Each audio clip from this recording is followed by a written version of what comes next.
बीरबल की चित्रकारी। बादशाह अकबर अक्सर अपने दरबारियों से कुछ अजीबोगरीब काम करने को कहता रहता और न कर पाने पर बहुत नाराज हुआ करते थे। एक दिन भरे दरबार में उन्होंने बीरबल से कहा, बीरबल, मैं चाहता हूँ कि तुम अपने कल्पना शक्ति का इस्तेमाल कर एक ऐसा चित्र बनाओ जिसे देखकर मैं खुश हो जाऊँ। बीरबल को चित्रकारी नहीं आती थी। वह अकबर से बोला, हुजूर, मैं तो आपका मंत्री हूँ, मैं कैसे चित्र बना सकता हूँ, मुझे तो चित्रकारी आती ही नहीं। बीरबल के जवाब पर अकबर नाराज होते हुए बोले, मैं कुछ सुनना नहीं चाहता, तुम्हें हर हाल में मेरा हुक्म मानना होगा। यदि एक सप्ताह के अंदर तुम अपनी कल्पना शक्ति का इस्तेमाल कर चित्र बनाकर नहीं लाए तो तुम्हें फांसी पर लटका दिया जाएगा। मरता क्या न करता।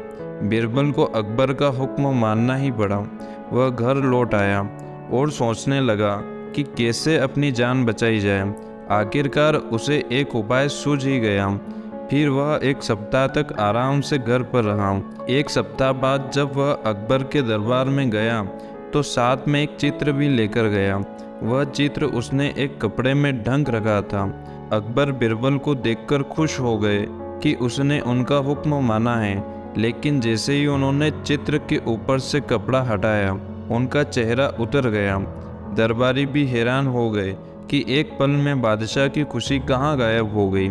सबने बीरबल के द्वारा लाए चित्र को देखा।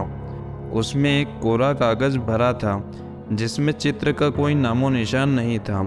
आग बबूला होते हुए अकबर ने बीरबल से पूछा, बीरबल, ये क्या है? बीरबल बोला, हुजूर, आपका हुक्म बजाकर लाया हूँ। अपनी कल्पना शक्ति का पूरा इस्तेमाल कर मैंने ये चित्र बनाया है। ये कोई चित्र है? क्या बनाया है तुमने? अकबर अब भी गुस्से में थे। हुजूर, ये घास खाती गाय का चित्र है। बीरबल ने विनम्रता से जवाब दिया, लेकिन इसमें तो न गाय नजर आ रही है न ही घास। हुजूर, जैसे मैंने अपनी कल्पना का इस्तेमाल किया है वैसे आप भी कीजिए। इस चित्र में घास नहीं है क्योंकि घास गाय खा चुकी है, लेकिन गाय भी तो नहीं है। हुजूर, घास खाने के बाद भला गाय यहाँ क्या करेगी? वह भी चली गई। बीरबल मासूमियत से बोला। ये सुनकर अकबर जोर से हंस पड़े और उनका गुस्सा काफूर हो गया। उन्होंने बीरबल को उसकी अक्लमंदी के लिए पुरस्कृत किया।